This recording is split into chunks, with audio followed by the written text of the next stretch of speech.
6/2025 current affairs.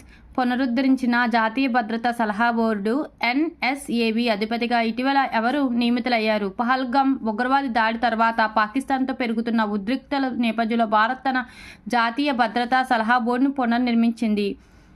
Alok Joshi, ఈయన రా మాజీ అధిపతి అన్నమాట. ఏ ప్రమాదకరమైన పురుగుల మందుని ప్రపంచవ్యాప్తంగా ఇటీవల నిషేధించడంపై భారత్ వ్యతిరేకత వ్యక్తం చేసింది. ఇటీవల జెనీవాలో జరిగిన BRS అంటే బాసెల్ రోటర్డామ్ స్టాక్హోమ్ కన్వెన్షన్ సమావేశంలో ఈ పురుగుల మందును నిషేధించాలని అనేక దేశాలు వాదించాయి.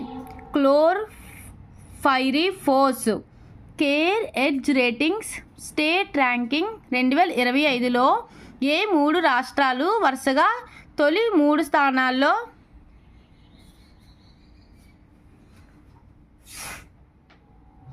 నిలిచాయి? మహారాష్ట్ర, గుజరాత్, కర్ణాటక.